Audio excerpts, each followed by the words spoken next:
Smoke is curling up into the crisp October sky over Tyler McBee's head. It's gray against more gray. A bleak, cool day in McNair Falls, South Carolina. I dug through my dresser for an old sweater this morning, pulled it out, putting my fingers through the holes eaten into the knitted navy material. Tyler's eyes catch mine when he sees me walking toward him, interested. He has a long face, his hair too short in the front, probably work done by his mama's scissors.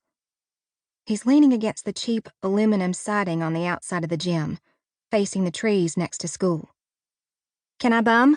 I call to him, once I'm close enough. I shiver against the breeze. Weather tends to yo-yo around this time of year. One day, hot and humid, the next a chill stealing into the air, wrapping you up in its windy tendrils. I hate the cold, and I hate the weakness of a nicotine craving.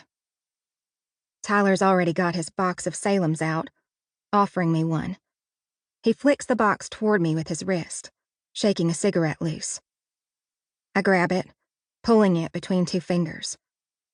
Sometimes, when I like to imagine I'm a better person than I am, I think I'm less addicted to the nicotine than to the moments before it hits my lips.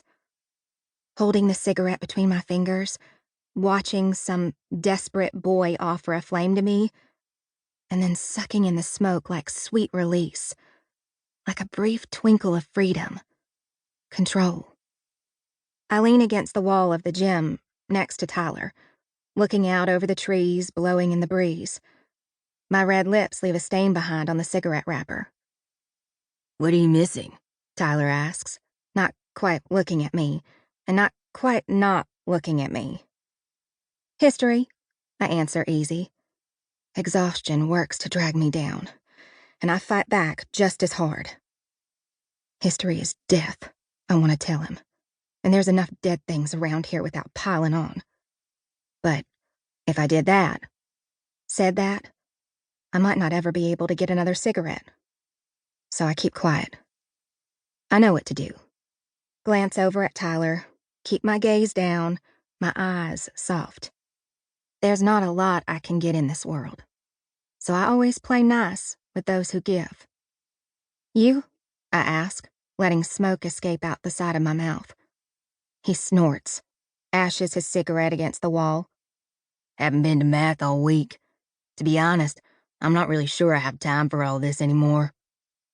"School," I finish his thought for him. Inhale, blow out slowly. I feel the way he's watching me, eyes catching on all those holes in my sweater. I always feel it. "You know the deal. I figure I could at least be working for the Dowds on their land, doing something useful, making some money, instead of in here."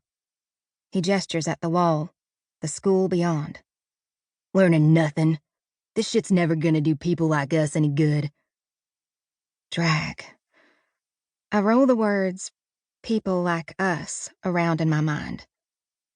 "You gotta do what's right for you." I don't really know what that means, but I've gotten used to speaking to people in cliches. Keeps me from saying anything real. "You still work over at the store?" Tyler asks me. "For Reid Brewer's parents?" Reid Brewer. The name sounds so foreign coming out of his mouth, like a thing that only existed before, in the quietest breath of the wind, in the deepest secrets of a soul. But that's not right, is it? Reid existed everywhere. "Yeah," I say. "She's been dead almost a year now, yeah?" he asks. I shrug. "It's sad," I say, because that sounds true. Tyler thinks on that for a minute and then nods.